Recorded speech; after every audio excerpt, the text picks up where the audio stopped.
이건 제 얘기는 아닌데 제 네. 친구 중에 자기는 아무도 안 믿는데요. 뭔 소리야? 이랬더니 부모님도 어떤 면에서는 안 믿고 친구도 또 어떤 면에서는 또 안 믿고 그냥 사람을 안 믿는다고 하더라고요. 그래서 이런 친구들도 있는데 그게 왜 그러는지 좀 저는 너무 궁금하더라고요. 네네. 믿는 것도 안 믿는 것도 결정하는 시기가 있어요. 세상은 믿을 만한 곳이야. 살 만한 곳이야. 세상 사람들은 믿을 만해. 그리고 나에게 우호적이야. 우리 엄마 아빠는 믿을 만해. 나에게 뭐든지 해줘. 내가 어떤 일이 있어도 부모님은 나를 사랑할 거야.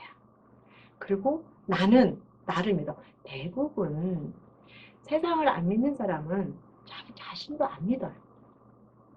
내가 이걸 할 수 있을까라는 고민에 계속 시달려요. 나 이거 잘할 수 있을까? 못할 것 같아. 그래서 굉장히 불안해하거든요. 그러니까 이 믿음이라는 것은 부정적인 경험에 의한 결과물이. 믿으려고 했으나 믿지 못할 사건들이, 부정적인 사건들이 생긴 거예요. 그러니까 예를 들면 이것은 굉장히 어린 시절하고도 관련이 있는데요. 내가 굉장히 힘들고 어렵고 도움을 청할 때 그때가 언제냐면 아기 때거든요. 아주 아기 때는 자기가 스스로 먹지도 서지도 앉지도 아무것도 못하잖아요. 그럴 때 형성을 해요. 어떤 것은 세상에 대한 믿음, 부모에 대한 믿음, 자기에 대한 믿음. 그러니까 예를 들어서 아기가 막 울어요. 배가 고파 죽겠어요. 배가 너무너무 배가 고파요. 사실은 아기들이 배고픈 것은 어른들의 배고픔과는 완전 달라요. 그때는 생존에 가장 가까운 시기고 그렇기 때문에 배가 고프면 칼로 찌르는 것 같은 거죠. 배가 막 울어요. 그런데 아이고 배고파 이러면서 엄마가 막 와서 밥을 우유든 젖이든 바로 주면서 따뜻한 보살핌을 받은 애기들은 그래 맞아 믿을만 하군 이라는 생각을 갖게 돼요. 그런데 울어도 오지 않아요. 막 너무 힘들었어요. 이랬을 때는 세상을 믿으면 안 돼라고 하는 입력이 됩니다. 그래서 사실은 사람을 믿고 안 믿고의 문제는 입력의 문제예요. 기초값입니다. 그런데 예를 들어서 못 믿게 됐는데 그 다음에 만난 사람들이 유치원에 갔는데도 유치원 선생님도 너무 좋았고 애들도 너무너무 좋았어.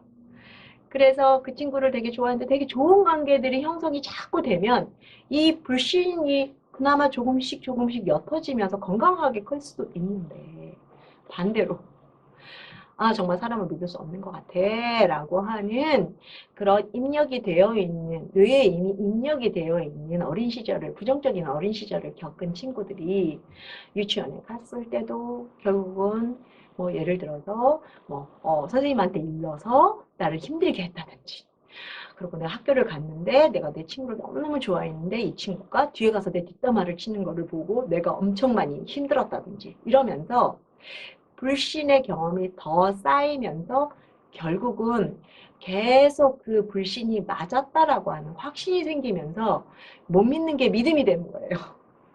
종교와도 같아요. 인간을 믿을 수 없어라고 확신하고 신념을 갖게 되죠. 왜? 나 믿어봤거든? 결국은 믿을 수 없어. 그러니까 앞으로도 믿지 않을 거야. 그런데 중요한 건 뭐냐면 자기 자신도 못 믿어요. 굉장히 사실은 고통스럽게 살거든요. 사람이 사람을 못 믿는다라고 생각을 해보세요. 지금 나를 해치지 않는다라고 생각하기 때문에 내가 여기 이렇게 편안하게 앉아있는데 이씨 나보다 힘도 센데 나 죽일지도 몰라 이러면 되게 불안하거든요. 근데 그 사람을 믿지 못하는 것은 어떤 면에서 보면 삶의 질을 가장 바닥으로 끌어내리는 거거든요. 그래서 내가 사람을 믿지 못하는 것은 내가 예전에 어떤 부정적인 경험이 있었는가와 아주 간단한 해결 방법은 뭐냐면 이 사람은 그 사람이 아니다라고 인식하는 거예요.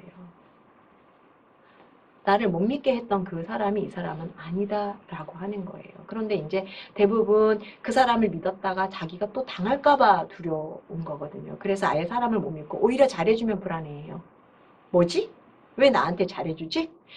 나한테 목적이 있는 거 아니야?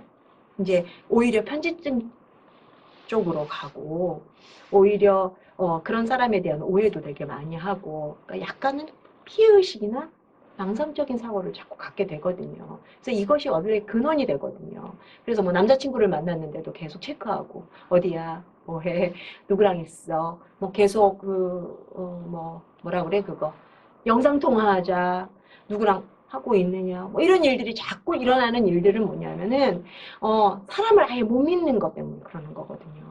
차라리 특정한 사람, 예를 들어서 선생님은 믿을 만한 사람이 못 돼. 차라리 조금 아니면 여자는 믿을 수 없어. 남자는 다 말안둥이야. 믿을 수 없어. 라든가 이렇게 특정한 사람들에 대해서도 또 그렇게 부정적인 의심을 갖는 사람들도 있어요. 그것도 바로 다 부정적인 경험을 가진 사람들이에요. 부정적인 경험 없이 그런 생각을 가지는 사람은 없습니다. 그러니까 경험에 의해서 그런데 어느 순간에 사람은 다 그래요. 그래서 그래요. 그러다 보니까 여기도 사람, 저기도 사람, 여기도 사람. 다 사람인 거예요. 그러다 보니까 사람을 다 안 믿는 거죠. 그리고 자기 자신에 대한 확신도 없고 그러다 보니까 의심하는 눈으로 갖게 되고 그러다 보면 진짜 좋은 관계를 맺을 수가 없죠. 왜냐하면 저쪽도 다 알아차리잖아요. 저 사람이 나를 의심하고 있다는 것을. 그러면 서로서로 좋은 관계 맺기가 굉장히 어려워지죠. 그러다 보면 점점 더 악순환의 고리가 시작되는 거라고 볼 수 있어요. 그래서 나에게 어떠한 부정적인 경험이 있는가? 우리 부모님들은 내가 어렸을 때 적절한 신뢰할 만한 그런 친밀감을 주었는가? 그래서 만약에 그런 것이 있다면 반드시 심리상담을 받든 가까운 심리상담을 찾아가든 해서 해결해야 되는 문제라고 봐집니다.